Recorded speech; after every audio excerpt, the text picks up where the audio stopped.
between ortho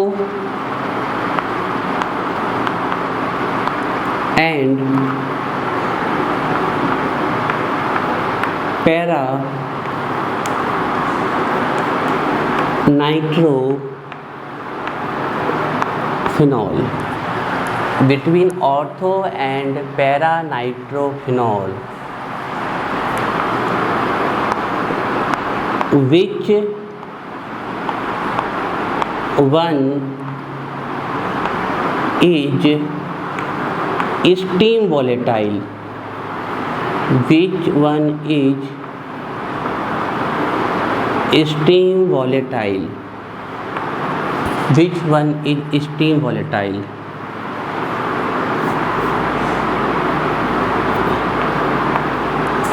and why नहीं, and why मत लिखिए, which one is steam volatile, full stop लगाइए, फिर लिखिए वाई एंड लिखिए क्वेश्चन मार्क, क्वेश्चन मार्क लगाइए। Between an ortho and para nitrophenol which one is steam volatile. तो पहला क्वेश्चन तो उनका वन वर्ड का है कि उनको आपको सिर्फ ये बताना है कि कौन सा स्टीम वॉलेटाइल है, तो पहला तो वन सेंटेंस का है। दूसरा क्वेश्चन का आंसर चाहिए उन्हें कि इन दोनों में से कौन स्टीम वॉलेटाइल है, पहले तो आप ये बताइए, मतलब वो चेक करना चाहते हैं कि आपको पता है कि नहीं, और अगर पता है तो वो आपसे उसका एक्सप्लेनेशन चाहते हैं कि ऐसा क्यों है। ठीक है, तो ये क्वेश्चन थोड़ा अच्छा लग रहा हमें क्योंकि इसमें सब कुछ हिडन है, सब कुछ छिपा हुआ है, कुछ भी बताएंगे। इसका एक दूसरा क्वेश्चन बन सकता है, अगर एग्जामिनर पेपर को थोड़ा सिंपल सेट करना चाहता है तो इस क्वेश्चन को इस प्रकार से सेट कर सकता है जिसमें एक चीज़ बता दी जाएगी, दूसरी आपको बतानी पड़ेगी। ठीक है, और करके कैसे आ सकता है क्वेश्चन, देखिए और करके ऐसे आ सकता है, why ortho nitrophenol, why ortho nitrophenol has lower boiling point, lower boiling point than para nitrophenol, para nitrophenol and then question mark लगाइए। Why ortho nitrophenol has lower boiling point than para nitrophenol और question mark. तो इस पे एक question का answer तो वो स्वयं दे रहा है कि ऑर्थो नाइट्रोफिनॉल का बॉइलिंग पॉइंट कम है, क्वेश्चन में ही आंसर है ना। ऐसे क्वेश्चन को समझा करिए पहले, वो खुद कह रहा है कि ऑर्थो नाइट्रोफिनॉल का बॉइलिंग पॉइंट कम है, जो इस क्वेश्चन में हिडन था, लेकिन वो से भी यहाँ रीजन जानना चाहता है कि ऐसा क्यों है। ठीक है, और अब यहाँ से भी क्लियर है कि इसका बॉइलिंग पॉइंट कम है। ध्यान रखिएगा, जरूरी नहीं है जिनके बॉइलिंग पॉइंट कम है वो सभी स्टीम वॉलेटाइल हो, है ना। जिनके बॉइलिंग पॉइंट बहुत ज़्यादा कम होते हैं वो स्टीम वॉलेटाइल होते हैं। जैसे कि हम बात कर लें ईथर, बहुत सारे ईथर्स आपके स्टीम वॉलेटाइल्स होते हैं आपके, है ना। चलिए देखें हम आपको, तो हालांकि हम इसका थोड़ा सा हिंट आपको लास्ट लेक्चर में दे चुके हैं, लेकिन फिर भी इसको समझ लेते हैं क्यों, है ना, अच्छे से। चलिए क्वेश्चन लिख गया, चलिए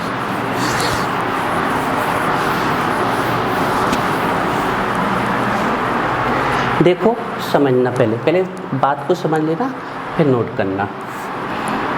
आंसर लिखेंगे हम अभी से आप यहाँ देखें ना, फिर हम लिखवाते हैं आंसर क्या होगा इसका आंसर। देखिए यहाँ पर ध्यान से,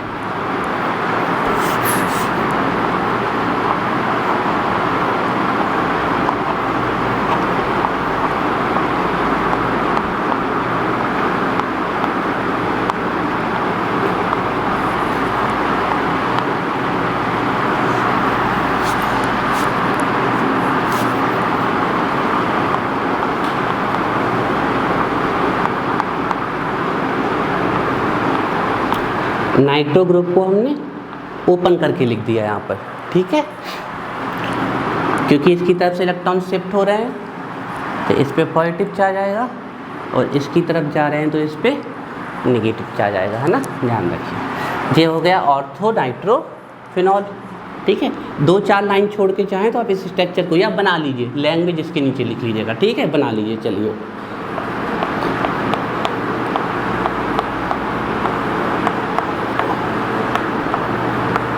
ऑर्थो नाइट्रोफिनॉल।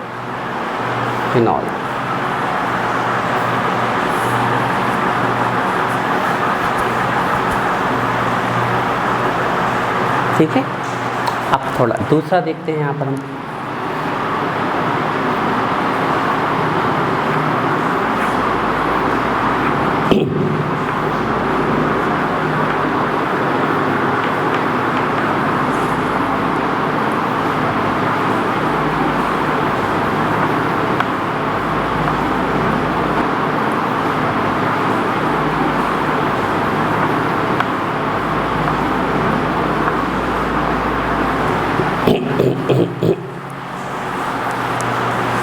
ये क्या हो गए हमारे पैरानाइट्रोफिनॉल।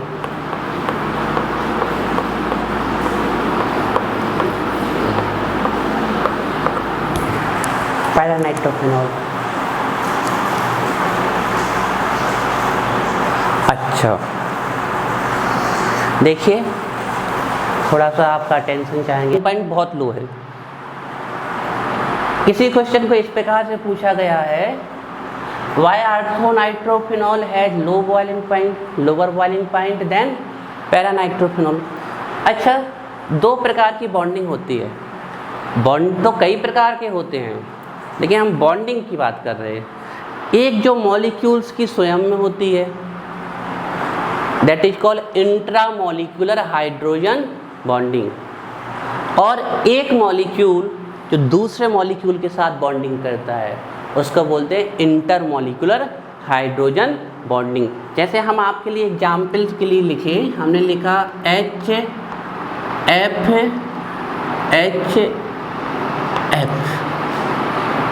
और ये, तो ये जो मॉलिक्यूल्स के अंदर जो ये बॉन्ड बना हुआ है वो है इंट्रामॉलिक्यूलर बॉन्ड, और मॉलिक्यूल्स के बीच में जो बॉन्ड बना हुआ है वो है इंटरमॉलिक्यूलर बॉन्ड। क्लियर, बात समझ में आया? मॉलिक्यूल्स के अंदर हम अपने या अपने हाथ पांव को पकड़ लें, ऐसे कान नाक मुंह कुछ भी पकड़ लें, तो ये हम इंट्रामॉलिक्यूलर बॉन्डिंग कर रहे हैं। और अगर हम बॉन्डिंग अपने आसपास के लोगों से करने लगे तो हम कौन सी बॉन्डिंग कर रहे हैं? इंटरमॉलिक्यूलर। ध्यान से सुन लो दोनों वर्ड। अगर हम अपने आप को पकड़ रहे हैं, मॉलिक्यूल्स के स्वयं में बॉन्ड बन रहे हैं तो वो इंट्रा, और अगर मॉलिक्यूल अपने आसपास के मॉलिक्यूल से बॉन्डिंग करते हैं तो वो इंटर। ठीक है, अब देखिए इंट्रामॉलिक्यूलर, जैसे हमने कहा, सपोज कर लो हमारा ये पाँव 5 फुट लंबा हो जाए, तो क्या हम इस हाथ से पकड़ पाएंगे उसे? हमने कहा जो हमारा ये हाथ है, मान लीजिए 5 फुट लंबा हो जाए, तो क्या इस हाथ से हम इस हाथ को फिर पकड़ पाएंगे? तो इंट्रामॉलिक्यूलर हाइड्रोजन बॉन्डिंग के लिए कंडीशन क्या है? जिस मॉलिक्यूल में भी इंट्रामॉलिक्यूलर हाइड्रोजन बॉन्डिंग होने वाली है उसमें जो स्पीसीज बॉन्डिंग करने वाली है वो पास पास होनी चाहिए, दूर दूर नहीं होनी चाहिए। ये किसके लिए ज़रूरी है? इंट्रामॉलिक्यूलर हाइड्रोजन बॉन्डिंग के लिए। तो अब आप इन दोनों को चेक करो थोड़ा ध्यान से, इनमें से किस में इंट्रामॉलिक्यूलर हाइड्रोजन बॉन्डिंग पाई जाएगी? देखिए ये दोनों स्पीसीज कहाँ हैं? दूर दूर, तो इनमें इंट्रामॉलिक्यूलर हाइड्रोजन बॉन्डिंग नहीं पाई जाएगी। लेकिन ए स्पीसीज कैसी है? पास पास, तो इनमें इंट्रामॉलिक्यूलर हाइड्रोजन बॉन्डिंग पाई जाएगी। तो सबसे पहले इसमें कौन सी बॉन्डिंग पाई जाएगी? Intramolecular hydrogen bonding. ठीक है, चार्ज आपको याद रखना है, रख लो, बाकी उसकी कोई ज़रूरत नहीं है ना। देखिए, तो सबसे पहला कॉन्सेप्ट, आपको क्या ये बात समझ में आ गई है कि ऑर्थोनाइट्रोफिनॉल में जो स्पीसीज हैं, जो बॉन्डिंग करने वाली स्पीसीज हैं, जो ग्रुप है वो कैसे हैं पास पास, तो इनमें कौन सी बॉन्डिंग हो जाएगी बताओ। ये molecule with in the molecule हुई है कि बिटवीन द मॉलिक्यूल हुई है? विद इन मॉलिक्यूल के अंदर हुई है ना, ये विद इन द मॉलिक्यूल हुई है। तो जब हमने कहा हम अपने ही हाथ पांव पकड़ लेंगे, तो इस प्रकार की ये जो बॉन्डिंग होगी ये कौन सी होगी? इंट्रा। कौन सी होगी? इंट्रा। ठीक है ना। किसके अंदर हुई है इंट्रा बॉन्डिंग? मॉलिक्यूल के अंदर। तो इसको हम बोलेंगे इंट्रा मॉलिक्यूलर। Intra molecular. और अब ये जो बॉन्ड बना है हम जानते हैं between hydrogen atom and oxygen बना है। तो हमने आपको बताया था हाइड्रोजन कभी भी फ्लोरीन से, ऑक्सीजन से और नाइट्रोजन से लिंक होगा तो वो कौन सा बॉन्ड बनाएगा? Hydrogen bond. क्लियर है। अब आप ये ना कहने लगना कि सर ये भी हाइड्रोजन बॉन्ड है क्या? नहीं, ये हाइड्रोजन बॉन्ड नहीं है। ध्यान रखिएगा थोड़ा समझ के, अपने अंदर नहीं, अपने आसपास के मॉलिक्यूल से जब जुड़ेगा तो बॉन्ड बनाएगा, है ना। ऐसे थोड़ी बातें ध्यान रखिएगा। तो ये इंट्रामॉलिक्यूलर है और इंट्रामॉलिक्यूलर की तरह यहाँ कौन सा बॉन्ड बना? Hydrogen bond. तो इसको हम बोलेंगे intramolecular hydrogen bonding.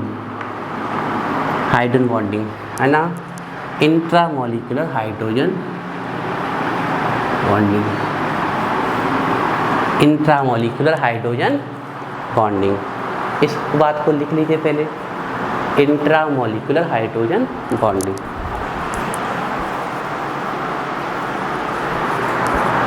Intramolecular hydrogen bonding हो गया। अब थोड़ा समझो हमारी बात को,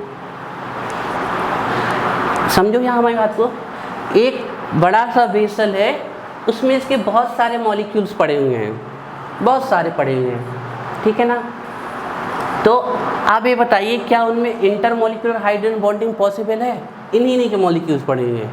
नहीं, अब पॉसिबल नहीं है, क्योंकि मॉलिक्यूल्स ने स्वयं में बॉन्डिंग कर ली है। तो सभी मॉलिक्यूल्स कैसे पड़े हुए हैं? अलग अलग, आपस से थोड़ी जुड़ेंगे आपको, क्योंकि जो बॉन्डिंग होनी थी वो उसने स्वयं से कर ली। तो अब ये दूसरे मॉलिक्यूल से तो लिंक होने नहीं वाले, क्योंकि अब आपस में उसने लिंक कर ली। अब हमने ये अपने दोनों हाथों से अपनी पाँव पकड़ लिए या अपने ही कान पकड़ लिए, तो अब सामने वाले के कैसे पकड़ेंगे हम?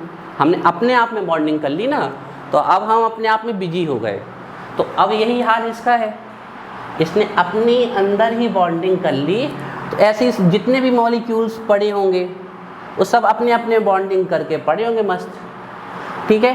तो आप ये बताइए ध्यान से, जैसे हमने अपनी कान पकड़ लिए या हमने अपनी पाँव पकड़ लिए, हमें कोई स्ट्रेंथ मिलेगी क्या? बहुत कम, ना के बराबर। हमने अपने कान पकड़ लिए और कोई हमें खींचना चाहेगा तो हमें ज़्यादा कोई स्ट्रेंथ नहीं मिल रही कि हम सामने वाला हमें रोक सके, नहीं मिल रही ना स्ट्रेंथ। लेकिन अगल बगल का कोई हमें पकड़ लेता तो हमें स्ट्रेंथ मिल जाती, सामने वाला हमें आसानी से नहीं खींच पाता। लेकिन हम अपने आप में बिजी है, हमने अपने पकड़ लिया। तो इनमें जो बॉन्डिंग हुई है वो इंट्रामॉलिक्यूलर हुई है। तो इस प्रकार के मॉलिक्यूल्स में जो स्ट्रेंथ होती है वो बहुत वीक होती है, सब अलग अलग पड़े हुए हैं। तो जैसे ही इनको टेम्परेचर थोड़ा सा भी मिलेगा, ये कैसे जाने लगेंगे अपनी गैसियस स्टेट में। तो मेन रीजन इसके स्टीम वॉलेटाइल होने का क्या है? इंट्रामॉलिक्यूलर हाइड्रोजन बॉन्डिंग, ठीक है। अब इसको सुनो, इसको समझो, इसमें इंट्रामॉलिक्यूलर हाइड्रोजन बॉन्डिंग पॉसिबल नहीं है। जैसे हमने अभी आपसे कहा कि हमारा पाँव 5 फुट लंबा हो जाए इसी के जैसे, तो हम कहाँ पकड़ पाएंगे उसके नीचे वाले पॉइंट को? तो इसमें तो इंट्रामॉलिक्यूलर हाइड्रोजन बॉन्डिंग पॉसिबल नहीं है। लेकिन इसके भी बहुत सारे मॉलिक्यूल्स पड़े हुए हैं, एक थोड़ी पड़ा होगा कंटेनर में, वेसल में। अगर मान लीजिए हमने एक ड्रॉप भी लिक्विड लिया तो उसमें भी हमें पता नहीं कितने मॉलिक्यूल्स हैं, है ना। तो बहुत सारे पड़े होंगे। तो इसको ये बात समझ में आ गई इस मॉलिक्यूल को कि हम अपने में बॉन्डिंग नहीं कर पाएंगे, क्योंकि हमारी डिस्टेंस क्या है? ज़्यादा है, तो वो अपने इसके पास में भी इसके शकल जैसा बिल्कुल सेम मॉलिक्यूल पड़ा हुआ है, उससे बातें कर रहा है। देखो क्या बातें कर रहा है, इसी के जैसा एक मॉलिक्यूल और बनाते हैं, है ना।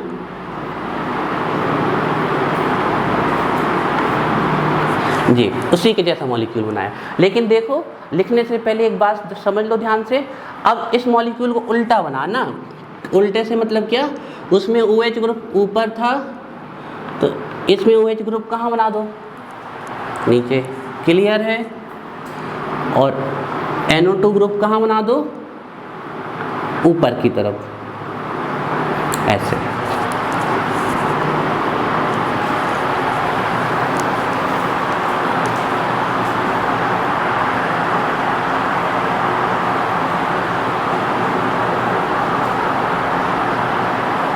बन जाएगा। अब देखो, इसने कहा हम आपस में तो बॉन्डिंग नहीं कर पा रहे, लेकिन बगल वाला, मान लीजिए हमारा पाँव 5 फुट लंबा हो गया, तुम अपना पाँव तो नहीं पकड़ पा रहे, लेकिन दूसरे का तो पकड़ लेंगे ना, है ना। ठीक है, तो ये अपना तो नहीं पकड़ पा रहा, लेकिन सामने वाले का पकड़ लेगा। तो ये जो बिटवीन द मॉलिक्यूल्स बॉन्डिंग होने वाली है, इसको बोलते हैं इंटर। आप लोगों ने इंटरनेशनल में देखे, किसके बीच में होते हैं, देशों के बीच में, कंट्रीज के बीच में। वैसे ही है मॉलिक्यूल्स के बीच में, with in the molecule, molecules के अंदर intra, between the molecules inter. तो देखिए, एक बॉन्ड कहाँ बन जाएगा, यहाँ पर, और एक बॉन्ड यहाँ पर बन जाएगा। बताइए, बिटवीन द मॉलिक्यूल्स हुई है ना बॉन्डिंग, तो इस प्रकार की बॉन्डिंग को हम क्या बोलेंगे, इंटर, है ना, इंटर। और मॉलिक्यूल्स के बीच में हुई है इसलिए मॉलिक्यूलर, इंटर मॉलिक्यूलर। और जो बॉन्ड बना है उसका नाम क्या है, हाइड्रोजन। तो ए हो गया इंटरमॉलिक्यूलर हाइड्रोजन बॉन्डिंग। अब मान लीजिए सामने से खूब ताकतवर व्यक्ति आया, लेकिन एक हमारे दोस्त ने हमारे पाँव दोनों पकड़ के रखे जोर से, और दूसरे ने हाथ, और सामने वाले को दम लगानी पड़ेगी ना अब, क्योंकि हमें स्ट्रेंथ है मिल गई है। तो किसका बॉइलिंग पॉइंट ज़्यादा हो जाएगा, इसका। अगर आपको कॉन्सेप्ट समझ में आ गया तो आंसर क्लियर है, क्लियर है। तो अगर हम इन दोनों में कंपैरिजन कर लें, कंपैरिजन कर लें, तो किसका बॉइलिंग पॉइंट ज़्यादा होगा, इस वाले का। और कौन स्टीम वॉलेटाइल होगा, ए वाला होगा, है ना। तो यहाँ पर अगर हम लिखें तो इसका बॉइलिंग पॉइंट हाई होगा, और अगर इसका देखें तो इसका बॉइलिंग पॉइंट लो होगा। और हम साथ में ये भी लिख सकते हैं कि यह कैसा वॉलेटाइल है, steam volatile.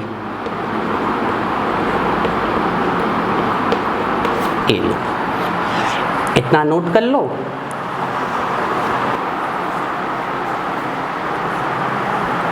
Answer लिखवाएं, answer I think आप लोगों को पता चल गया है, सिर्फ उसको एक अच्छी सी लैंग्वेज में सेट करना है हमें। तो लिखिए, between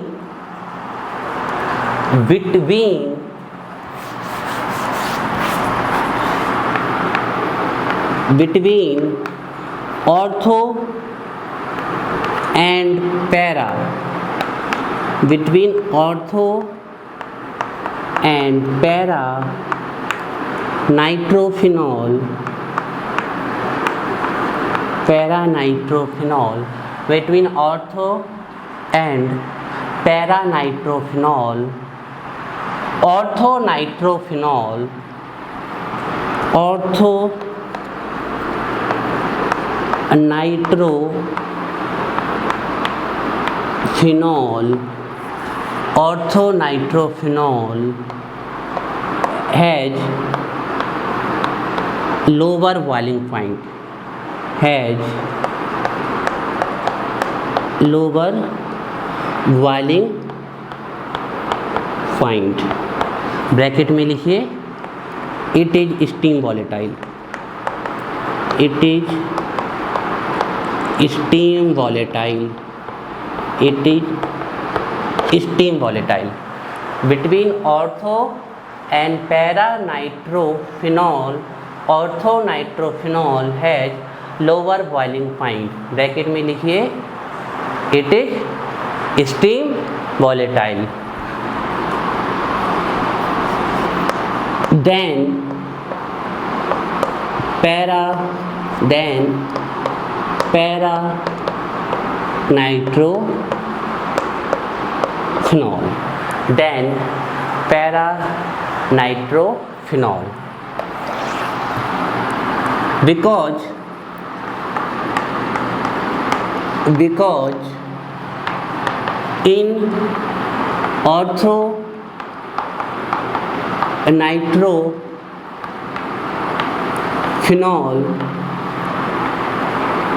Because in ortho-nitrophenol, molecules consist intramolecular hydrogen bonding. Because in ortho-nitrophenol, molecules consist intramolecular hydrogen bonding, while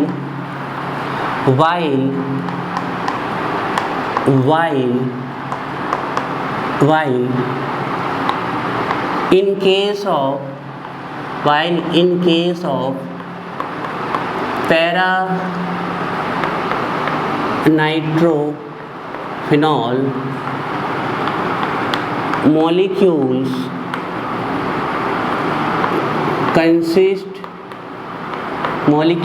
consist intermolecular hydrogen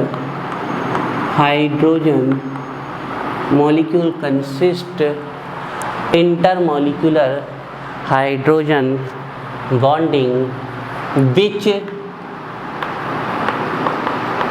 increases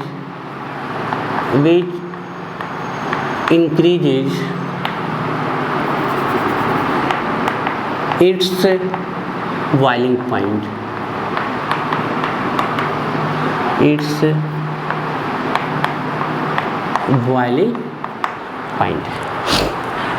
language को क्लियर करें। अच्छा, आपको एक तो चीज़ तो पता होगी ना कि अगर दो की बात करते हैं तो बिटवीन लगाते हैं, और दो से ज़्यादा की अगर हम कंपेरिजन करें तो अमंग का यूज करते हैं। तो दो की बात हो रही थी तो हमने कहा कि बिटवीन ऑर्थो एंड नाइट्रोफिनॉल, जो ऑर्थो नाइट्रोफिनॉल है उसका बॉइलिंग पॉइंट लो है, और इतना ज़्यादा लो है कि वो कैसा वॉलेटाइल है, स्टीम वॉलेटाइल।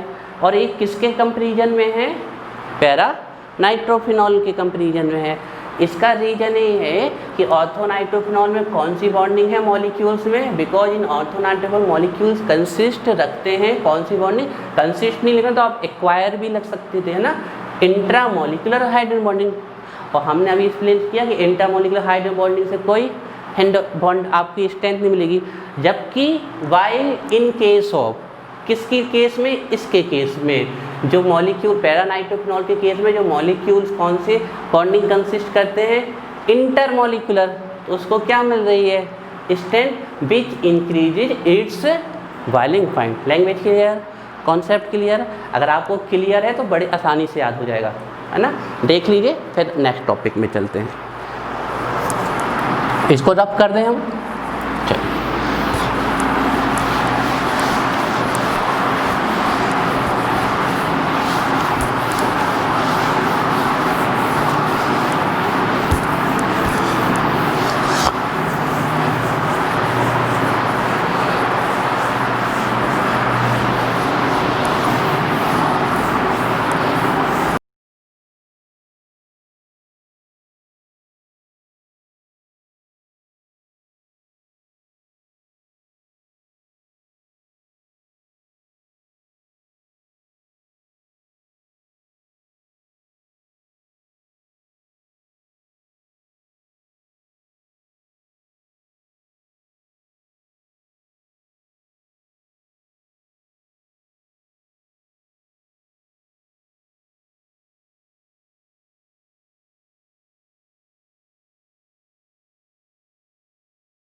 तो क्वेश्चन है आपका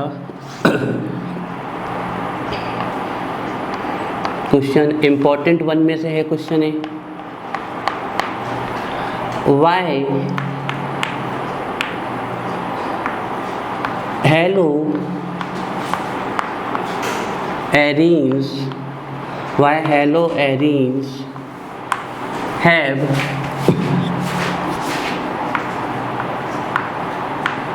lower reactivity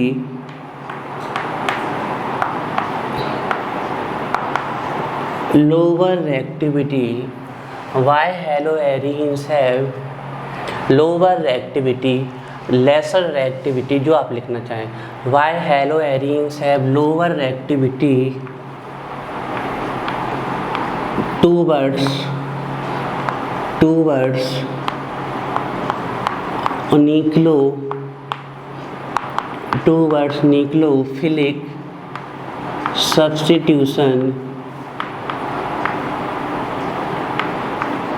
nucleophilic substitution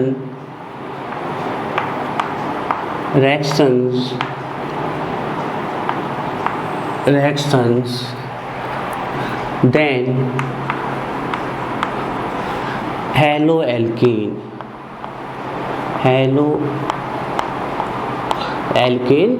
या हेलोएल्केन को हम और क्या बोल सकते हैं, एल्काइल हैलाइड बोल सकते हैं ना, क्वेश्चन मार्क।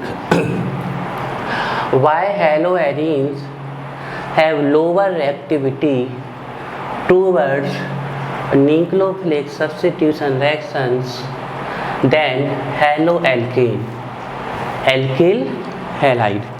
सीधे से पूछ रहे हैं आपके कि जो हमारी हेलोएरीन होती हैं, ये हमारी हेलोएरीन हो गई और ये हो गया हमारा हेलोएल्केन। कोई न्यूक्लियोफाइल आएगा अटैक करने के लिए। अब न्यूक्लियोफाइल हम किसे कहेंगे, जिसकी टेंडेंसी अटैक करने की have tendency to attack towards nucleus, जिसकी टेंडेंसी न्यूक्लियस की तरफ अटैक करने की हो।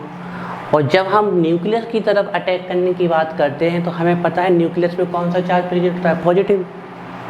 तो हम बड़े सरल भाषा में कहें जिसकी टेंडेंसी पॉजिटिव चार्ज डेंसिटी की तरफ, towards positive charge density attack करने की होगी, have tendency to attack towards positive charge density, उसको हम क्या कहेंगे, न्यूक्लियोफाइल। तो हमें क्लियर हो गया कि न्यूक्लियोफाइल पे हमारा कौन सा चार्ज होगा, नेगेटिव चार्ज, तभी तो पॉजिटिव। ध्यान रखिएगा न्यूक्लियोफाइल से वो नहीं होते जिन पे नेगेटिव चार्ज होता है, नेगेटिव चार्ज वाले तो न्यूक्लियोफाइल होते ही हैं। लेकिन हम कहें कोई मॉलिक्यूल, जैसे हमने कह दिया मान लीजिए एल्कोहल, तो क्या एल्कोहल को न्यूक्लियोफाइल कंसीडर करेंगे? हाँ, चार्ज नहीं दिख रहा लेकिन extra lone pair of electron है ना, और हमने कहा extra lone pair of electron है, मतलब क्या एक्स्ट्रा है, नेगेटिव चार्ज डेंसिटी। तो नेगेटिव चार्ज डेंसिटी इसके पास है तो ये लॉन पेयर किसको डोनेट करेगा, पॉजिटिव को।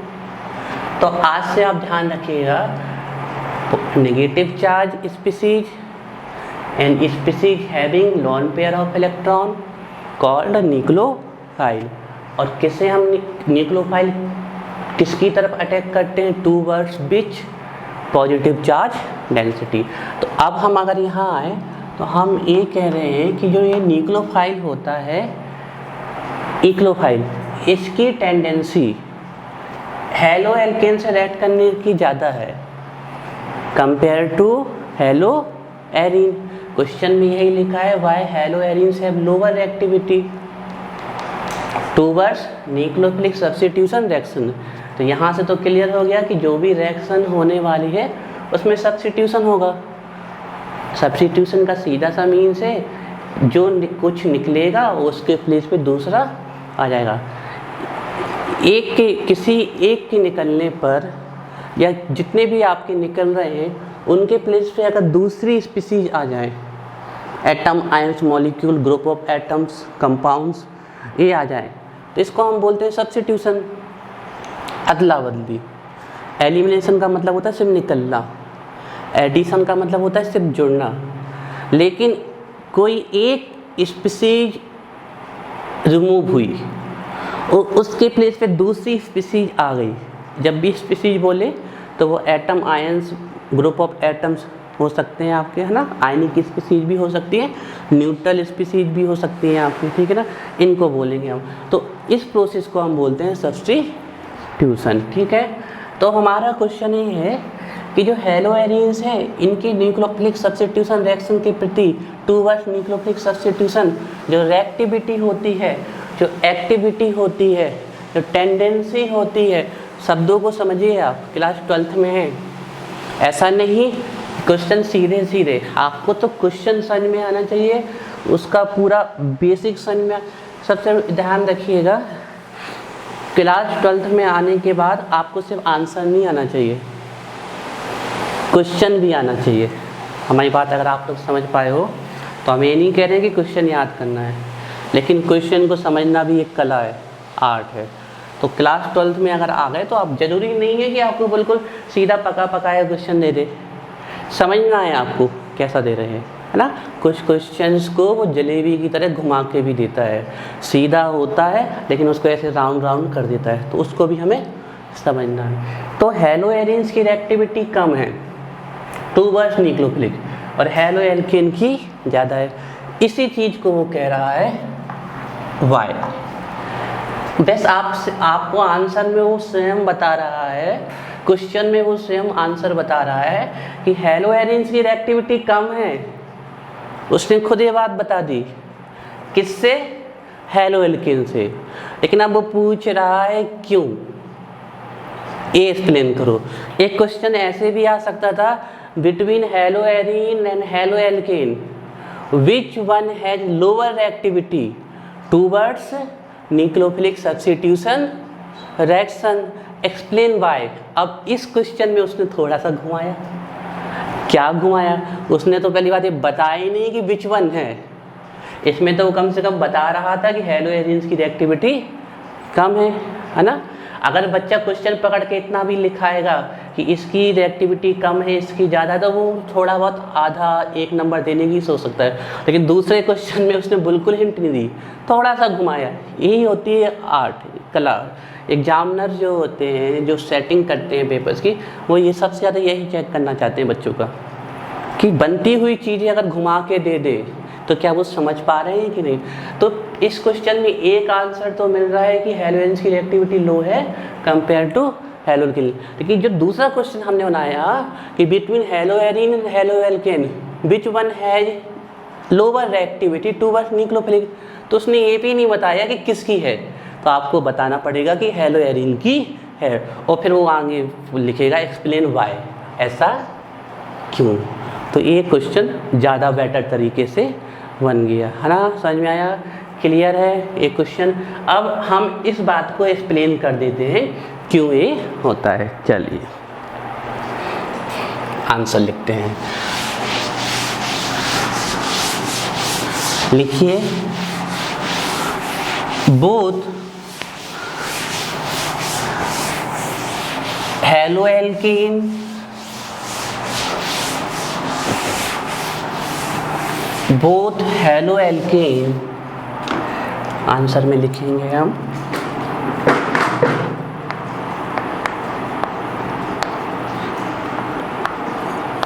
Both haloalkane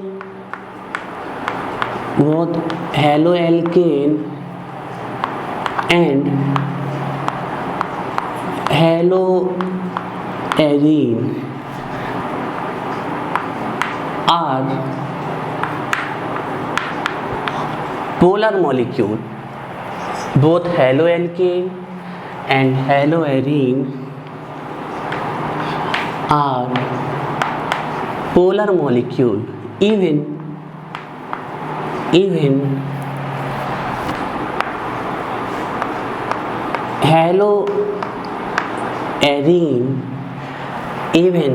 haloarine has lower reactivity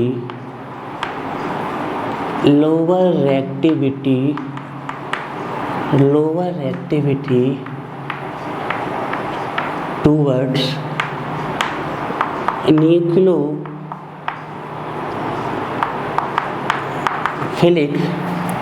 nucleophilic substitution reactions due to the following reasons. Due to the following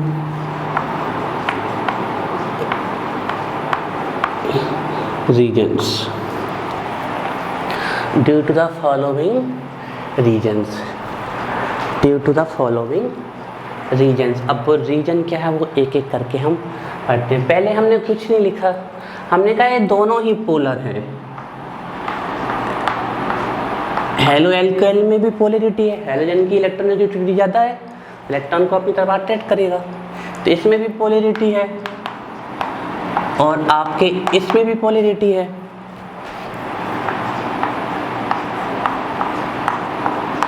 halogen की इलेक्ट्रोनेगेटिविटी ज़्यादा है तो इलेक्ट्रॉन को अपनी तरफ शिफ्ट करेगा, तो इस पर नेगेटिव चार्ज और इस पर पॉजिटिव चार्ज।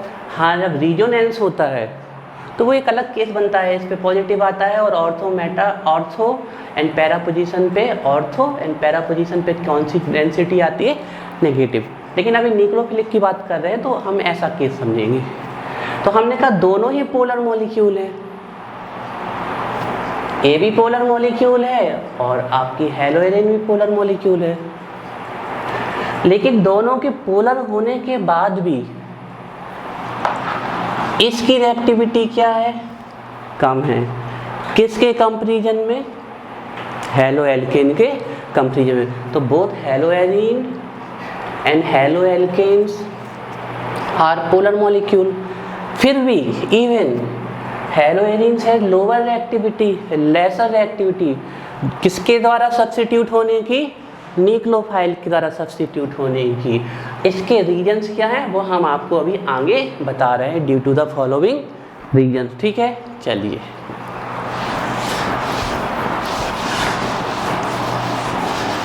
तो सबसे पहला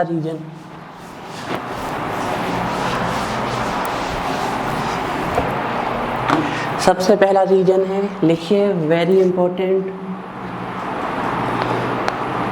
लिखिए, resonance effect. Resonance effect, resonance effect, resonance effect. अब यहाँ पर सबसे ज़्यादा इम्पॉर्टेंट हमें क्या याद रखना है, रेजोनेंस इफेक्ट में सबसे पहले आपको उसकी सभी रेजोनेटिंग स्ट्रक्चर बनानी आनी चाहिए। जैसे ही आप रेजोनेटिंग स्ट्रक्चर्स बना देंगे ये आंसर बहुत सुंदर हो जाएगा, बहुत अच्छा हो जाएगा और सामने वाले पे बहुत बढ़िया इंप्रेशन बनेगा कि बच्चों को ये स्ट्रक्चर्स आती हैं। तो रेजोनेंस इफेक्ट में आप लैंग्वेज तो बहुत बड़े आराम से लिख देंगे जैसे ही स्ट्रक्चर बनाएंगे। तो सबसे पहले रेजोनेंस इफेक्ट में हम स्ट्रक्चर बनाएंगे किसकी, हेलोएरीन की, क्योंकि हमें एक्सप्लेन हेलोएरीन को करना है कि उसकी रिएक्टिविटी कम क्यों है। तो हेलोएरीन की हम क्या बना रहे हैं यहाँ पर, रेजोनेटिंग स्ट्रक्चर। देखिए फिर सबसे पहले हम 6 ऐसे रिंग बना ले रहे हैं जिससे आपको हम एक्सप्लेन कर सकें।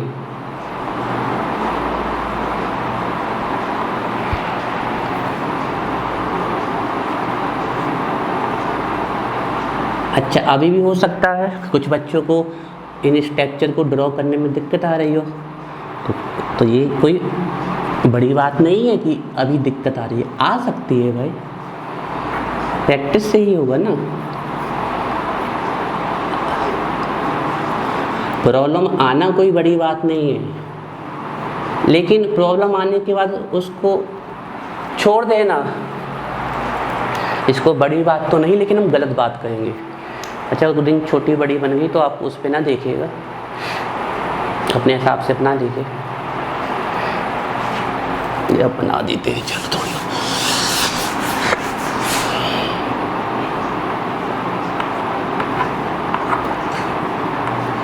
तब तक कोशिश करते रहो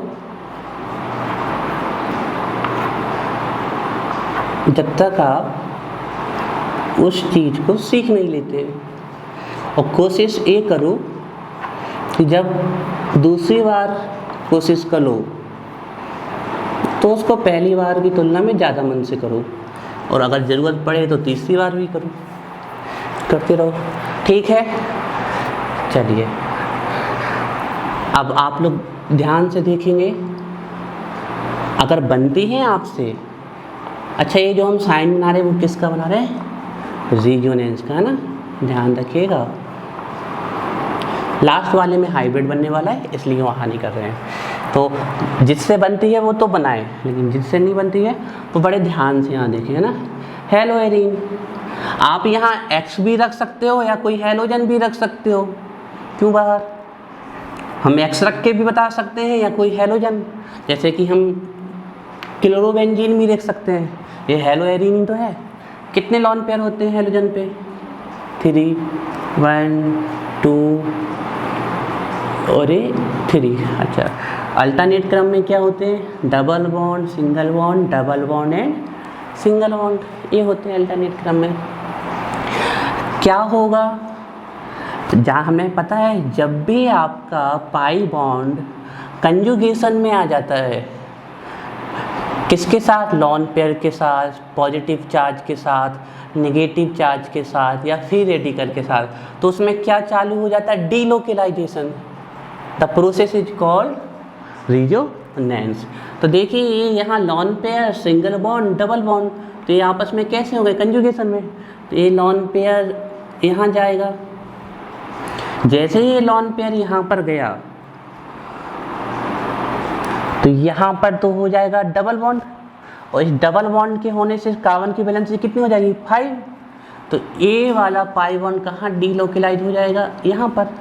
तो देखिए क्या स्ट्रक्चर बनी हमारी, Cl एज इट इज। एक लॉन पेयर शिफ्ट हो गया, लेकिन 2 तो अभी बचे हुए हैं, 2 को हमने वैसे ही शो कर दिया। अच्छा, इसकी तरफ से इलेक्ट्रॉन गए हैं तो इसमें कौन सा चार्ज आएगा? पॉजिटिव चार्ज आएगा, है ना। और एक लॉन पेयर से एक और बॉन्ड बन जाएगा, यहाँ पर आ गया है डबल बॉन्ड। इस बॉन्ड और इस बॉन्ड को हमने टच ही नहीं किया तो इसको ऐसे ही लिख दिया। और ए वाला बॉन्ड यहाँ आया तो इसने इलेक्ट्रॉन लिए तो इस पर कौन सा चार्ज आएगा? Negative charge. अच्छा, अब सेकेंड वाले केस में, सेकेंड केस में क्या होगा? उससे थर्ड की स्ट्रक्चर बनेगी। ऊपर का बिल्कुल टच नहीं करना है। अब बस इसको ध्यान रखना है कि अपने बगल में जाएगा यहाँ पर, तो फिर इसकी वैलेंसी, यहाँ वाले कार्बन की वैलेंसी 5 हो जाएगी, क्योंकि यहाँ एक कार्बन से हाइड्रोजन जुड़ा है। तो 1, 2, एक हाइड्रोजन से 3, एक यहाँ से आई 4, 1, 5। तो फिर आपका जैसे ही होगा तो ए वाला बॉन्ड उठ के कहाँ चला जाएगा? अपने बगल वाले में। क्लियर है? तो देखिए यहाँ डबल बॉन्ड, इसको हमने टच ही नहीं किया, यहाँ भी डबल बॉन्ड, लेकिन इस पे कौन सी डेंसिटी आ जाएगी? Negative charge. किसके कारण? इस बॉन्ड के यहाँ पर शिफ्ट होने की। बाकी ऊपर का देखिए हमने कुछ टच ही नहीं किया। तो कार्बनिक क्लोरीन 2 लोन पेयर ऐसे ही रख दिए प्लस पॉजिटिव चार्ज। अब क्या होगा? ये नेगेटिव चार्ज यहाँ जाएगा तो यहाँ डबल बॉन्ड बन जाएगा, पाई बॉन्ड आ जाएगा, और ये उठ के कहाँ जाएगा? यहाँ पर जाएगा। तो देखिए क्या होगा? इस बॉन्ड को हमने टच ही नहीं किया, इस बॉन्ड के यहाँ, इस इलेक्ट्रॉन पेयर के यहाँ शिफ्ट होने से यहाँ पाई बॉन्ड बन गया, और इसके यहाँ आने से यहाँ कौन सा चार्ज बन गया? नेगेटिव चार्ज आ गया, है ना जी, ये नेगेटिव चार्ज। बाकी ऊपर हमने कोई चीज़ टच ही नहीं की है तो एज इट इज कर दूँ,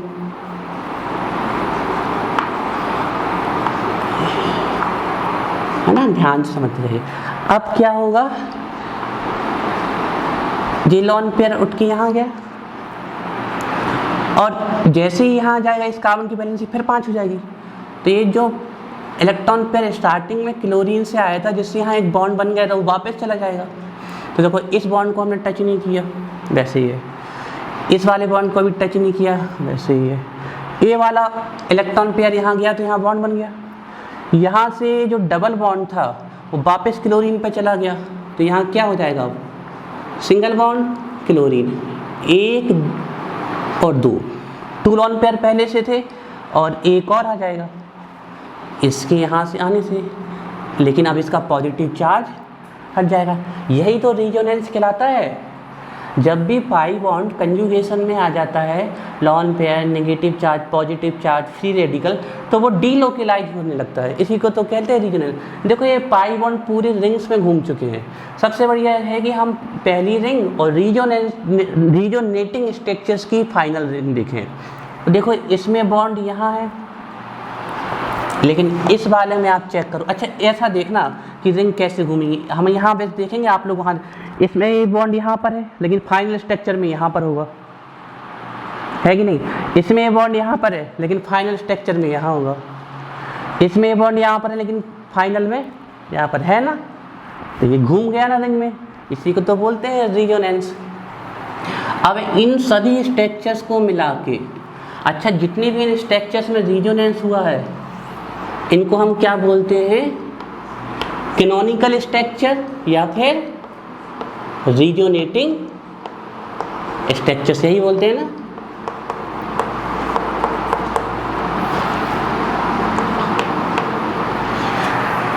कैनोनिकल स्ट्रक्चर्स या रेजोनेटिंग स्ट्रक्चर्स। और अब इन सब को मिला के क्या बनेगा हमारा रेजोनेंस हाइब्रिड।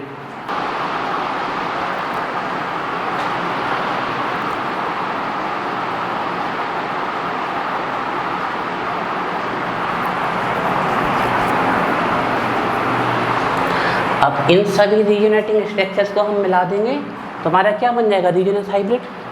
तो अगर हम देखें 1 2 3 4 5 सभी स्ट्रक्चर्स में देखें तो पाई बॉन्ड, पाई इलेक्ट्रॉन क्या हो चुके हैं रिंग में डीलोकलाइज।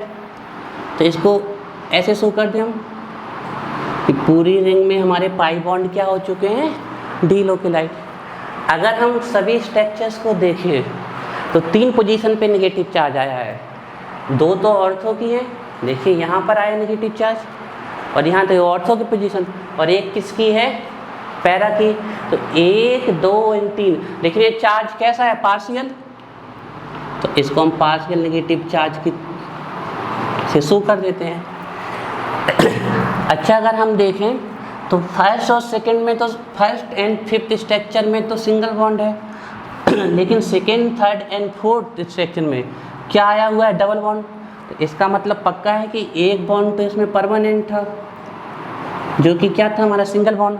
लेकिन कुछ समय के लिए इसमें कौन सा बॉन्ड आया, पार्शियल डबल बॉन्ड आया,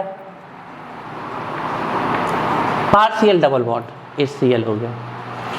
और इस पे कौन सा चार्ज आया था, क्लोरीन एटम पे कौन सा चार्ज आया हुआ है, second, third and fourth structure देखे तो पॉजिटिव। तो इन सभी स्ट्रक्चर्स को कंबाइन करके जो आपकी एक फाइनल स्ट्रक्चर बनती है, इसको हम क्या कहते हैं, रेजोनेंस हाइब्रिड। हाइब्रिड मतलब मिक्स, RH बोल सकते हो इसको आप। अच्छा आप लोगों से एक क्वेश्चन है, single bond, double bond and triple bond में से किसकी बॉन्ड लेंथ सबसे कम होगी। Single bond, double bond and triple bond में से सबसे कम बॉन्ड लेंथ किसकी होगी, ट्रिपल बॉन्ड की। इसको हम ऐसा समझाना चाहेंगे, मान लीजिए हमारे पास एक बड़ी चौक है, ठीक है, इसको ही समझें। तो ये अभी सिंगल है, इसको तोड़ के हम 2 कर दें तो डबल, और तोड़ के 3 भाग में बांट दें ट्रिपल। तो जैसे जैसे बॉन्ड्स के नंबर बढ़ रहे हैं, बॉन्ड लेंथ क्या होती जा रही है, कम। अच्छा अगर हम बॉन्ड लेंथ की बात करें तो सबसे बड़ा कौन होगा, सिंगल बॉन्ड, उससे कम डबल बॉन्ड, और उससे कम ट्रिपल बॉन्ड। ये बॉन्ड लेंथ का ऑर्डर है, बॉन्ड लेंथ। लेकिन अगर बॉन्ड स्ट्रेंथ की बात करें तो जितना छोटा बॉन्ड होगा उतना ज़्यादा क्या होगा, स्ट्रॉन्ग। जैसे हम आपसे कहें ये चौक तोड़ दो, टूट जाएगी, लेकिन हम आपसे कहें ये वाली चौक तोड़ के दिखाओ, तोड़ लेंगे क्या हम, नहीं। तो बॉन्ड जैसे जैसे छोटा होता जाएगा क्या होता जाएगा, स्ट्रॉन्ग। तो बॉन्ड लेंथ का ऑर्डर ये है, लेकिन अगर बॉन्ड स्ट्रेंथ की बात करें तो ट्रिपल बॉन्ड, फिर डबल बॉन्ड और फिर सिंगल बॉन्ड। ये बॉन्ड स्ट्रेंथ की बात आ गई। तो बॉन्ड लेंथ में सबसे बड़ा सिंगल बॉन्ड, लेकिन बॉन्ड स्ट्रेंथ में सबसे स्ट्रॉन्ग कौन होगा? Triple bond. अब ये देखिए हेलो एल्केन में तो हमारा क्या होता है? Single bond. लेकिन हेलो एरीन में अगर हम इस स्ट्रक्चर से और इस स्ट्रक्चर से देखें तो हमें भी यहाँ सिंगल बॉन्ड ही दिख रहा है। हमने बताया था ना कि रीजोनेंस, जो रीजोनेटिंग स्ट्रक्चर्स होती हैं वो मॉलिक्यूल्स की प्रॉपर्टीज को फर्दर और ज़्यादा एक्सप्लेन करती है, जिससे हम एक सिंपल स्ट्रक्चर से नहीं समझ पाते। तो अगर हम इस स्ट्रक्चर को और इस स्ट्रक्चर को देखें तो यहाँ तो सिंगल बॉन्ड ही आ रहा है, इससे हमें नहीं पता चल रहा। लेकिन जो इसकी second, third and fourth structure है उससे हमें क्लियर हो रहा है कि यहाँ पर पार्शियल डबल बॉन्ड कैरेक्टर भी आ रहा है। परमानेंट नहीं बोला हमने, क्योंकि रीजोनेंस के कारण ये लगातार शिफ्ट होता रहेगा। तो यहाँ कौन सा कैरेक्टर आ रहा है? डबल। तो बताइए डबल बॉन्ड ज़्यादा स्ट्रॉन्ग है। तो अगर ये बॉन्ड स्ट्रॉन्ग है तो इसको क्लीवेज करना, ब्रेक करना क्या होगा? डिफ़िकल्ट। और अगर इसको डिफ़िकल्ट होगा ब्रेक करना तो इसका सब्स्टिट्यूशन भी क्या हो जाएगा? डिफ़िकल्ट। जब ये टूटेगा ही नहीं तो किसी दूसरे के साथ सब्स्टिट्यूट नहीं होगा।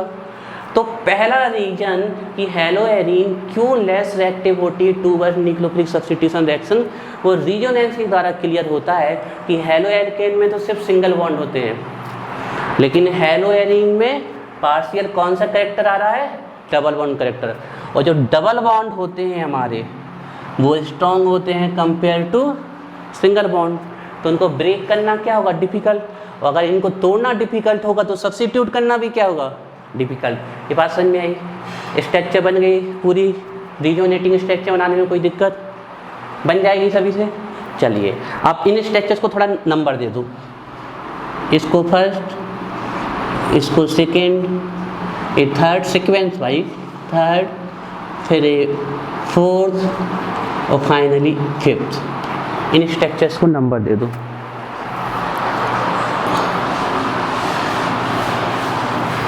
लिखिए अब इसमें लिखिए from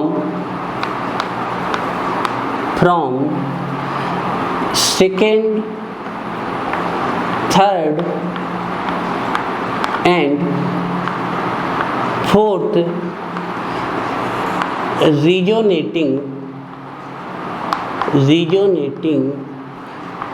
structures, from second, third and fourth resonating structures, it is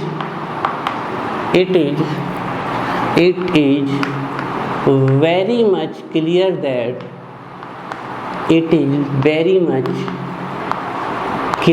that from second, third and fourth resonating structures, it is very much clear that haloarenes have some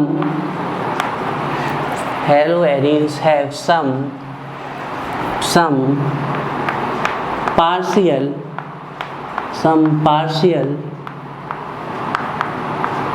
double bond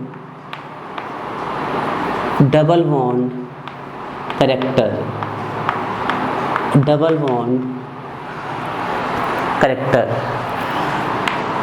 which अच्छा थोड़ा सा language cut करेंगे, है ना।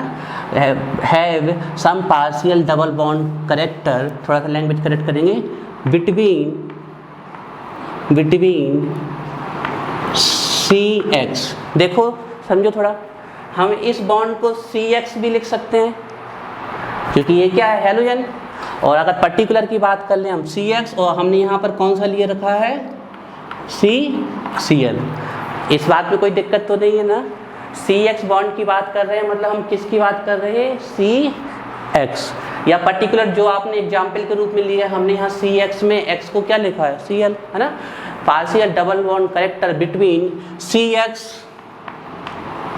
Bond,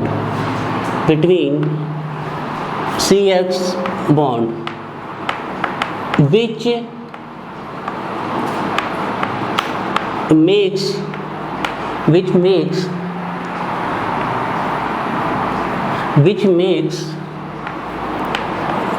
their cleavage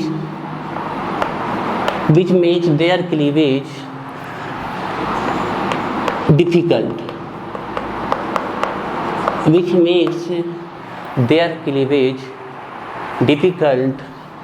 hence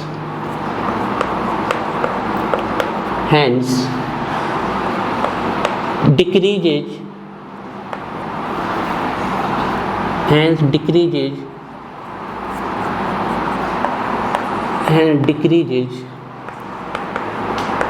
their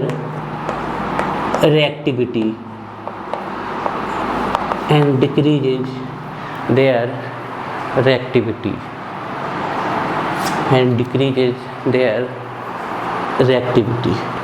चलिए हम language को explain कर दें. From second, third and fourth resonating structures, it is very much clear that between CX bond have some partial double bond character, और इसके कारण इसका जो टूटना होगा वो थोड़ा सा क्या हो जाएगा, डिफिकल्ट. इसका जो क्लीवेज है, जो इसको तोड़ना होगा, वो थोड़ा डिफिकल्ट हो जाएगा. और जब ये टूटेगा नहीं तो सब्स्टिट्यूट करना भी क्या हो जाएगा, डिफिकल्ट. और जब ये टूटेगा नहीं, सब्स्टिट्यूट नहीं होगा, तो हम कहेंगे पड़ा हुआ है. और कोई चीज़ पड़ी हुई है मतलब क्या है, स्टेबल है. रिएक्टिविटी रिएक्शन शो कर नहीं रही है, तो इसकी रिएक्टिविटी क्या हो जाएगी, कम. तो देखिए यही लिखा है हमने.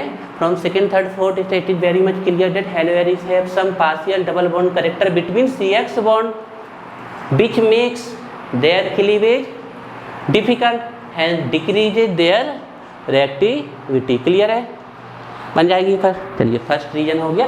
बाकी रीजन तो सिंपल है ये वाला. कहीं कोई डाउट तो बताइए, हम फर्दर एक्सप्लेन कर दें. याद हो गया प्रज्ञा? कहीं डाउट फिर से बता दे. रीजोनेटिंग स्ट्रक्चर्स बता दे. नहीं बताए क्यों? एक बार और बना दे. पक्का? बाहर 100% लैंग्वेज याद हो जाएगी, कोई डिफिकल्ट तो नहीं है. चलिए सेकेंड लिखिए. पॉइंट नंबर सेकेंड है हमारा. Second,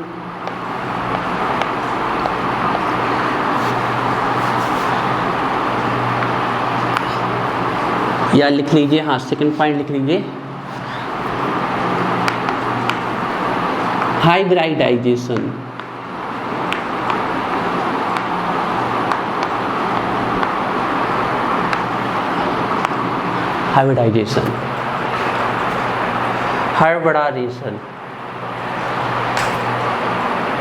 Howrah station.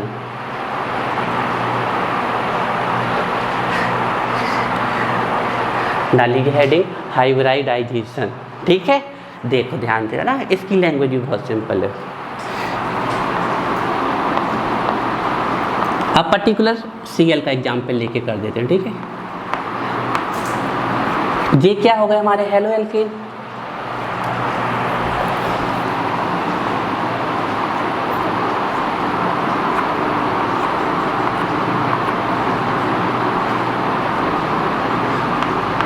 और ये क्या हो गई हमारी हेलो एरीन.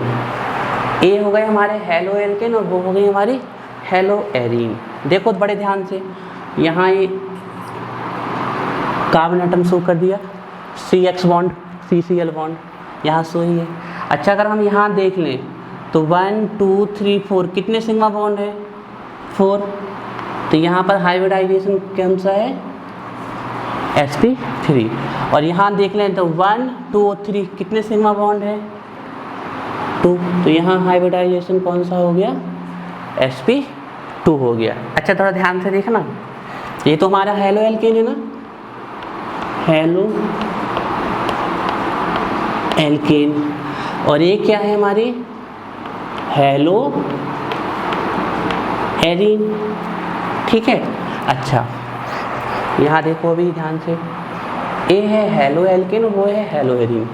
हाइब्रिडाइजेशन से कैसे इसकी रिएक्टिविटी कम हो जाती है उसको समझने। पहला तो रीजन हमने समझ लिया, क्या आपका रीजनस इफेक्ट। सेकेंड रीजन क्या है हमारा, हाइब्रिडाइजेशन। हेलो एल्केन में हाइब्रिडाइजेशन क्या रहा है कार्बन का, sp3। हेलो एरीन में क्या है, sp2। अच्छा, अगर 100% में हम करेक्टर डिवाइड कर दें 100% में, तो हमें यहाँ देखें 100% हमें कितने पार्ट्स में डिवाइड करना है, 4 में, एक s में और 3 p में। तो यहाँ पर s करेक्टर कितना आ रहा है, अगर हम s का परसेंटेज देख लें यहाँ पर, तो कितने परसेंट आ रहा है s यहाँ पर, 25% आ रहा ना यहाँ पर। 24 पार्ट्स में 100 डिवाइड करना है हमें एक s में, तो यहाँ पर 25 आ रहा। और यहाँ 100 को हमें कितने पार्ट्स में डिवाइड करना है, 3 पार्ट्स में 100% को। तो अगर 3 में हम डिवाइड करेंगे तो प्रत्येक को कितना कितना मिलेगा, 33.33%, इतना ही मिलेगा ना। तो अगर हम इन दोनों में कंपेयर कर लें तो कहाँ s करेक्टर ज़्यादा है, इसमें s करेक्टर ज़्यादा है। अच्छा, आप एक चीज़ ध्यान रखिएगा, अगर आप इलेक्ट्रोनेगेटिविटी का ऑर्डर देख लें, इलेक्ट्रोनेगेटिविटी ऑर्डर ऑर्बिटल में, इलेक्ट्रोनेगेटिविटी ऑर्डर इन ऑर्बिटल, अगर हम ऑर्बिटल में इलेक्ट्रोनेगेटिविटी ऑर्डर देख लें तो सबसे ज़्यादा इलेक्ट्रोनेगेटिविटी किसकी होती है, s की, उसके बाद p की, फिर d की और फिर f की। ऐसा क्यों है, s की इलेक्ट्रोनेगेटिविटी इतनी ज़्यादा क्यों आती है, क्योंकि s न्यूक्लियस के सबसे पास होता है। बात समझ आ रही है, s क्या होता है, न्यूक्लियस के सबसे पास, तो इसके इलेक्ट्रॉन को अट्रैक्ट करने की टेंडेंसी क्या होती है, ज़्यादा होती है। तो अगर हम ऑर्डर ऑफ नेगेटिविटी इलेक्ट्रोनेगेटिविटी देख लें, इलेक्ट्रोनेगेटिविटी ऑर्डर इन ऑर्बिटल्स अगर हम देख लें तो सबसे ज़्यादा किसके ऑर्बिटल्स में होती है इलेक्ट्रोनेगेटिविटी, s के, p में, फिर d में और f में। और अगर हम साइज का ऑर्डर देख लें, देखिएगा दोनों फैक्टर समझिएगा बड़े ध्यान से।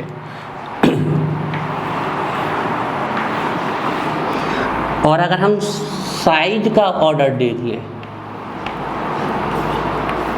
तो सबसे छोटा कौन होता है आपका s, उससे बड़ा p, उससे बड़ा d और सबसे बड़ा f, यही होता है। अब यहाँ समझो ध्यान से, ध्यान से देखना, यहाँ पर s करेक्टर कितना 33.3% और इसमें s करेक्टर कितना आ रहा है 25%। तो किस कार्बन की इलेक्ट्रोनेगेटिविटी ज़्यादा होगी, हेलो एल्केन के कार्बन की इलेक्ट्रोनेगेटिविटी ज़्यादा होगी जिसमें s करेक्टर 25% आ रहा है, या हेलो एरीन के कार्बन की इलेक्ट्रोनेगेटिविटी ज़्यादा होगी जिसमें s करेक्टर 33.33% आ रहा है। किसकी इलेक्ट्रोनेगेटिविटी ज़्यादा होगी, सीधी बात है, जिसमें जितना ज़्यादा s करेक्टर होगा उसकी इलेक्ट्रोनेगेटिविटी उतनी ज़्यादा होगी। तो यहाँ इस कार्बन की इलेक्ट्रोनेगेटिविटी क्या है, ज़्यादा है compare to carbon of haloalkane. तो इसकी इलेक्ट्रोनेगेटिविटी ज़्यादा है, ये इलेक्ट्रॉन पेयर को क्या करेगा, अपनी तरफ खींचेगा, और जैसे ही इलेक्ट्रॉन पेयर को अपनी तरफ खींचेगा तो बॉन्ड क्या होता जाएगा, छोटा। और आप बताइए, बड़ा बॉन्ड तोड़ना आसान है कि छोटा, बड़ा बॉन्ड, छोटे बॉन्ड को तोड़ने में क्या होगी, डिफिकल्ट।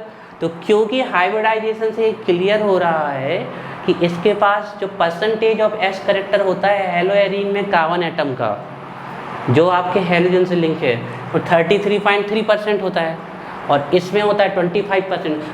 तो इसकी इलेक्ट्रोनेगेटिविटी क्या हुई, ज़्यादा। तो ये यहाँ के बॉन्ड पे इलेक्ट्रॉन को अपनी तरफ क्या करेगा, अट्रैक्ट करेगा, तो बॉन्ड क्या हो जाएगा, छोटा। और बॉन्ड छोटा हो जाएगा तो इसका क्लीवेज क्या हो जाएगा, डिफ़िकल्ट। और अगर क्लीवेज डिफ़िकल्ट हो जाएगा तो रिएक्टिविटी भी इसकी क्या हो जाएगी, कम हो जाएगी ना। दूसरा ऐसे भी समझ सकते हैं कि साइज देख लें हम तो s ऑर्बिटल की क्या होती है, सबसे छोटी, है ना। तो यहाँ पर s करेक्टर ज़्यादा है तो यहाँ साइज क्या होगी, ऑर्बिटल की छोटी। और छोटा ऑर्बिटल तो बॉन्ड भी कैसे बनेंगे, छोटे, स्मॉल, और स्मॉल बॉन्ड बनेंगे तो उनका क्लीवेज क्या होगा, डिफ़िकल्ट होगा, है ना, और अगर क्लीवेज डिफ़िकल्ट होगा तो उसकी रिएक्टिविटी भी क्या होगी, कम। दोनों से समझ सकते हैं हम, है ना। अब साइड यहाँ पर इन दोनों चीज़ को पहले इतना नोट करो अच्छे से, फिर हम बताते हैं। इलेक्ट्रोनेगेटिविटी ऑर्डर इन ऑर्बिटल्स, और यहाँ लिख लो size of orbitals, order of size of orbitals.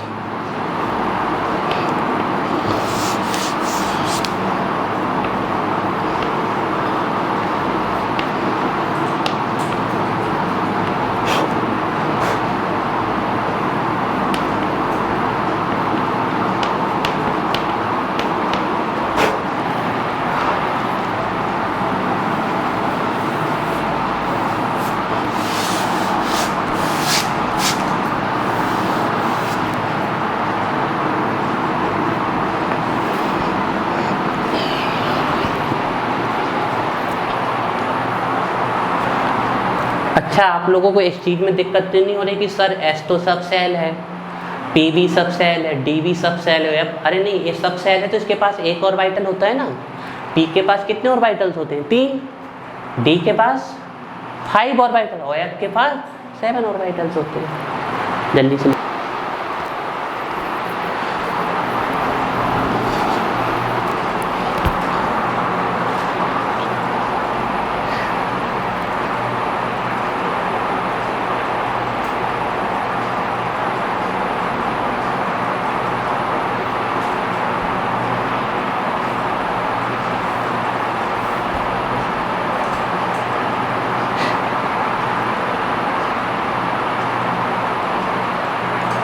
हो गया।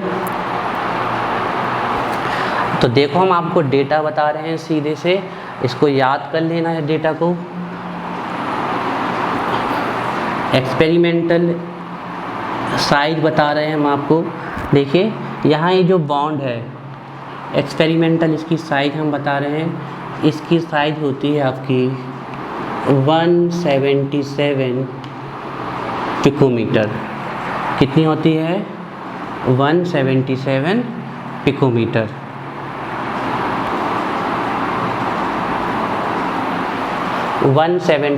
पिकोमीटर।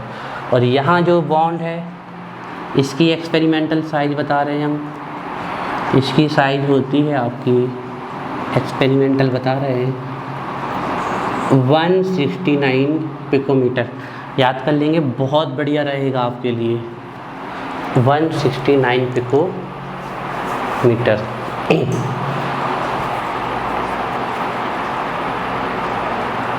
बताइए कौन सा बॉन्ड स्मॉल है, विच वन इज स्मॉलर।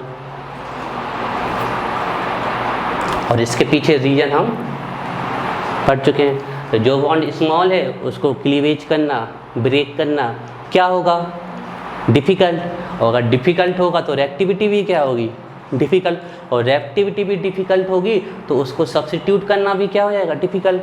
तो पहला रीजन क्या पढ़ा था हमने, रिजोनेंस इफेक्ट। और दूसरा रीजन क्या है, हाइब्रिडाइजेशन। वैसे आप लैंग्वेज लिख देते हैं।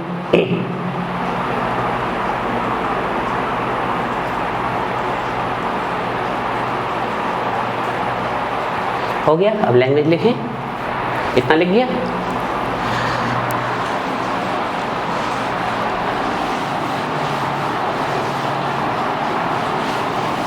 चलिए तो अब लिखिए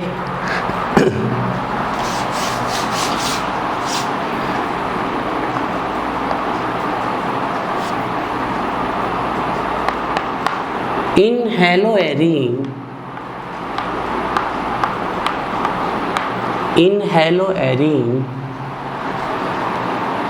carbon atom, in haloarene carbon atom has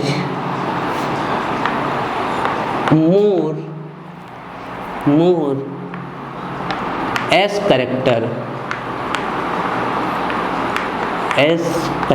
bracket में लिख लेंगे 33.33%। ब्रैकेट में लिखेंगे 33.33%। In haloarene carbon atom has more S character. Comma लगाइए। एस करेक्टर,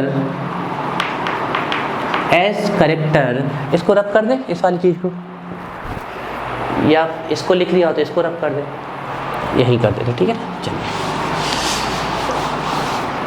एस करेक्टर और vital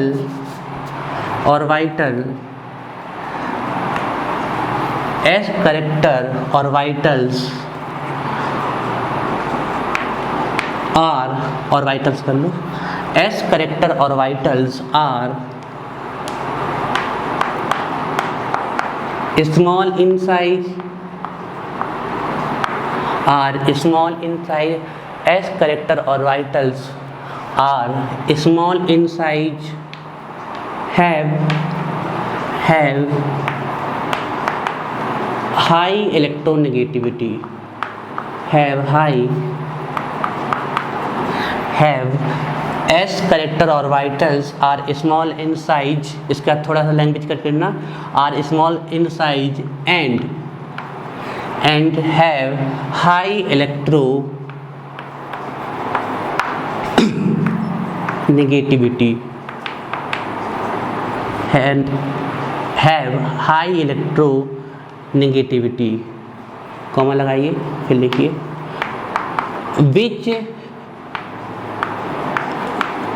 which makes CCl bond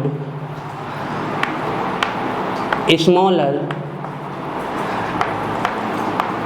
and stronger,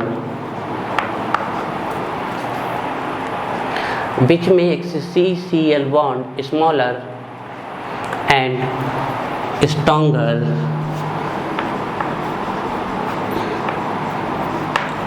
comma लगाइए, hence decreases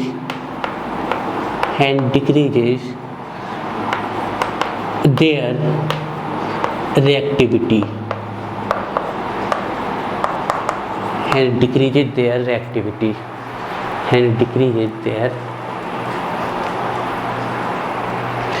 in haloarenes carbon atom has more s character और vitals are small in size. जो S character के, अब एक किसी बच्चे के दिमाग में ये आ सकता है कि सर एस के पास तो एक ही और वाइटल होता है, तो आपने यहाँ पर एस क्यों लगा दिया, कई सारे थोड़ी होते हैं यहाँ पर।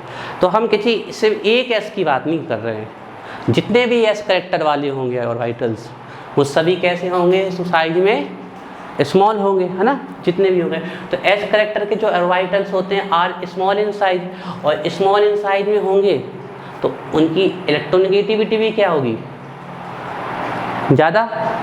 क्यों? क्योंकि एस करेक्टर आ रहा है, और साइज भी कैसी होगी, स्मॉल। जब हमने कहा कि S character orbitals are small in size have high electronegativity, clear है।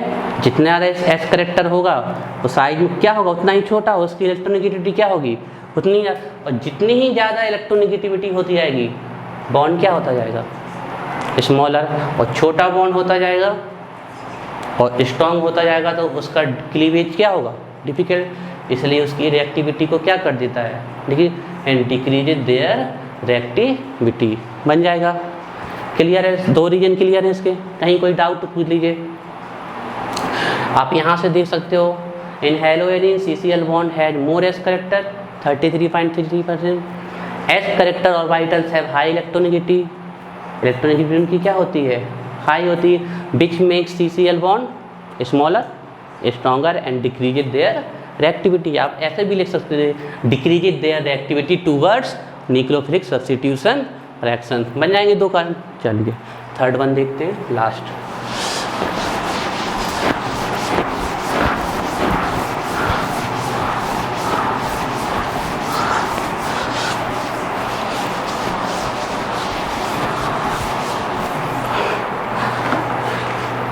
लास्ट थर्ड पॉइंट बहुत छोटा सा है, उसको बहुत बड़ा करके नहीं लिखवा रहे हैं आपको। लिखिए, पोलर नेचर, पोलर नेचर, या फिर आप एक वर्ड में लिख सकते थे पोलैरिटी।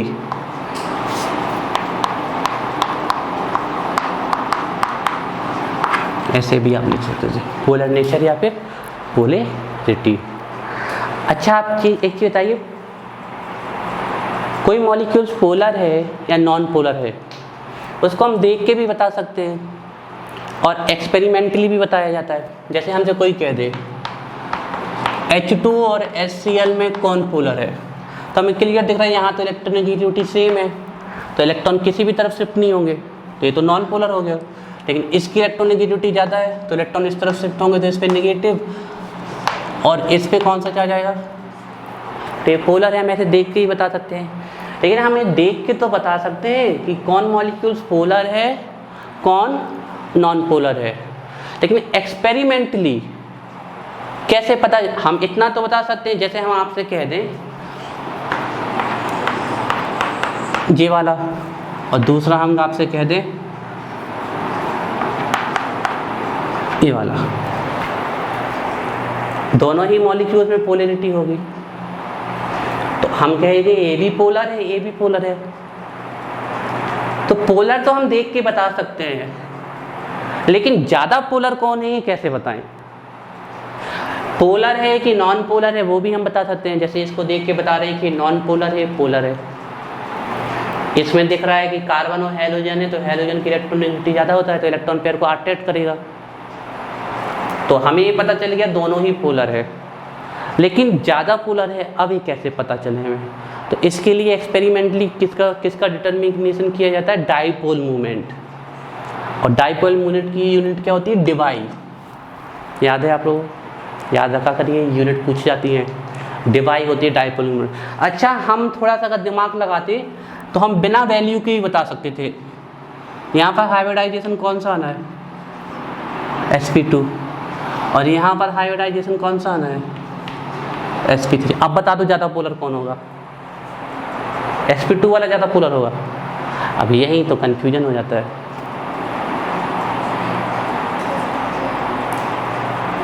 जो आप दिमाग लगा रहे हैं कि अरे इसका कार्बन तो ज़्यादा इलेक्ट्रोनेगेटिव है, तो ये ज़्यादा इलेक्ट्रॉन खींचेगा, तो ज़्यादा पोलैरिटी आएगी। अरे भैया, इलेक्ट्रॉन इसको नहीं खींचना है, हेलोजन को खींचना है। कौन करेगा अट्रैक्ट इलेक्ट्रॉन, हेलोजन करेगा अट्रैक्ट इलेक्ट्रॉन। तो देखिए ज़्यादा पोलर ए होगा, कैसे देखिए, इसको समझिए आप कैसे। यहाँ पर कार्बन की इलेक्ट्रोनेगेटिविटी sp3 ऑर्बिटल है, तो कार्बन की इलेक्ट्रोनेगेटिविटी में हम परसेंटेज देखें एस करेक्टर का, तो कितना आ रहा है 25%, और यहाँ पर कितना आ रहा है 33.33%। तो इस वाले कार्बन की इलेक्ट्रोनेगेटिविटी क्या है, ज़्यादा है।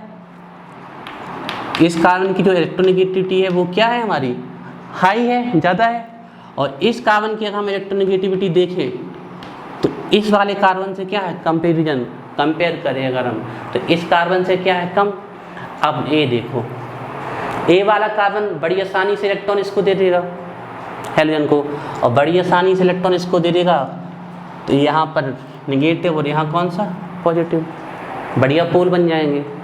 लेकिन ये वाला कार्बन क्या आसानी से इलेक्ट्रॉन देगा, इसे नहीं देगा, क्योंकि इसके पास कौन सा ज़्यादा करेक्टर आ गया, एस। इसकी तो इलेक्ट्रोनेगेटिविटी क्या हो गई, ज़्यादा।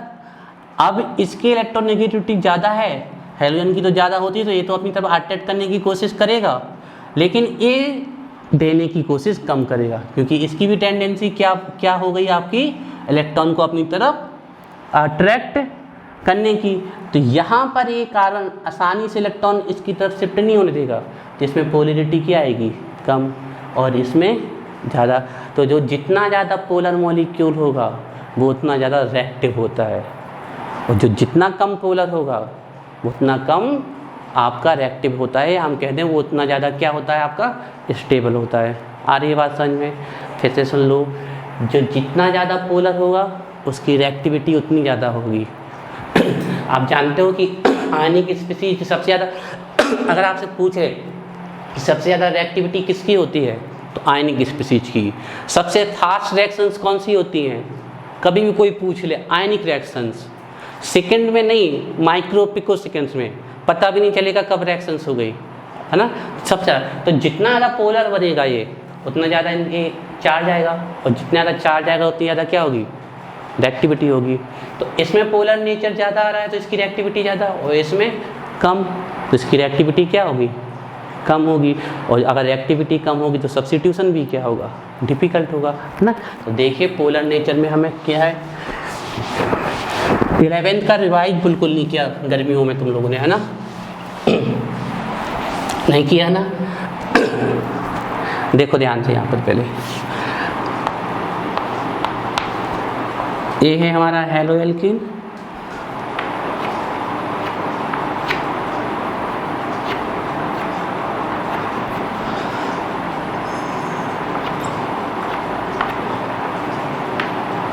ये हमारी हेलो एरिन। तो देखिए हम बता देते हैं, यहाँ जो पोलैरिटी आती है आपकी वो आती है 2.00 to 2.2 डिवाई किसकी यूनिट है, डाइपोल मोमेंट की। तो यहाँ जो रेंज होती है वो कितनी होती है, बिटवीन 2.0 to 2.22। हमने ये डाटा इसलिए आपको लिखवा दिया, कई NCERT बेस्ट 2.0 देती है, कई 2.2, तो हमने सीधे ही कवर कर दिया आपका। बिटवीन कितनी होगी, 2.0 2.8, इसकी इतनी होती है। और यहाँ पर जो पोलैरिटी आती है वो आती है आपकी 1.7 डिवाई। तो बताओ ज़्यादा पोलैरिटी किस में आई, किस में आई, तो ज़्यादा रिएक्टिव कौन होगा, ये वाला। इतना लिखो, फिर इसकी लैंग्वेज लिखवा दें हम जल्दी।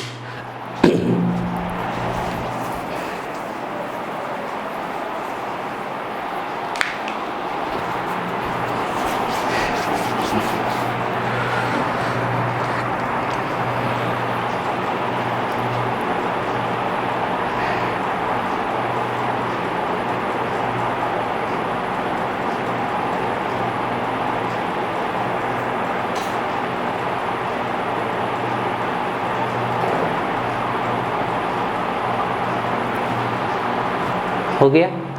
अच्छा देखो, अगर आपको डाटा याद हो जाए तो इससे बढ़िया कुछ नहीं हो सकता। और मान लीजिए कभी डाटा भूल जाता है तो उसको कैसे एडजस्ट करना है वो भी आप, है ना, आप ऐसे भी लिख सकते थे, इसके नीचे लिख सकते थे मोर पोलर।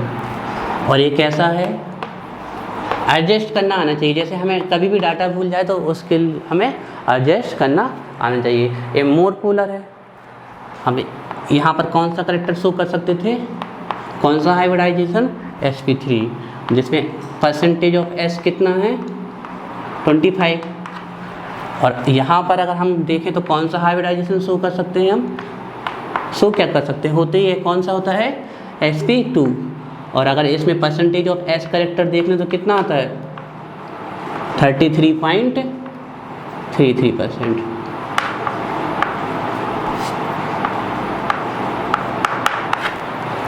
तो ये वाला कार्बन आसानी से इलेक्ट्रॉन नहीं देगा,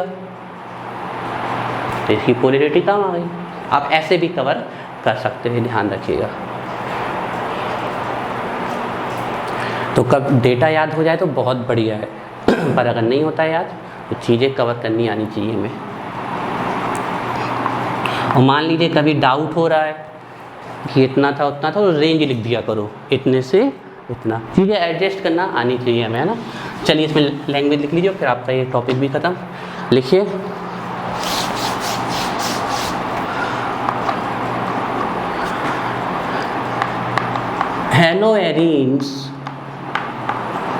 haloarenes have lesser polarity. Haloarenes have lesser polarity than haloalkenes. Haloarenes have lesser polarity than haloalkenes. Comma लगाइए, फिर लिखिए hence, hence they have, and they have lower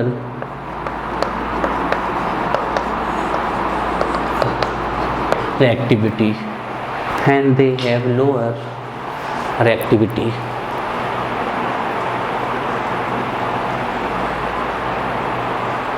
Hence जब भी लिखा करो उसके बाद कॉमा जरूर लगाया करो। क्लियर है? बन जाएगी language. Haloarenes have lesser polarity than haloalkanes, इसलिए इनकी रिएक्टिविटी भी क्या होती है, कम होती है ना। अब ये कैसे पता चला कि पोलैरिटी कम है ज़्यादा है, ये तो एक्सपेरिमेंटल डाटा दे दिया हमने आपको, इसकी याद कर लो। बाकी लॉजिक हम ये लगा सकते थे कि यहाँ ज़्यादा एस कैरेक्टर आ रहा तो इलेक्ट्रॉन शिफ्ट नहीं करेगा, शिफ्ट नहीं करेगा तो पोलैरिटी क्या आएगी, कम, कम करेगा। और इसमें एस कैरेक्टर क्या आ रहा है, कम, तो इलेक्ट्रॉन को इसकी शिफ्ट करने की टेंडेंसी ज़्यादा होगी, कर देगा, बन जाएगा। चलिए तीनों पॉइंट पढ़ो फास्ट जल्दी।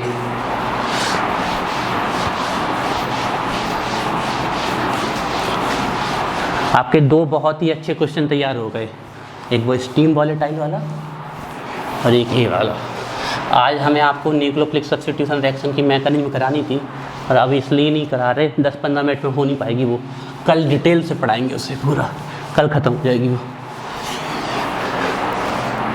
देखो पढ़ाने में लगता है समय, अगर हम आपको समझाने इंग्लिश की बात कहें तो एक दिन में पूरा चैप्टर ख़त्म हो जाए 2 घंटे के लेक्चर में। समझाने में सबसे ज़्यादा समय आता है और लिखवाने में।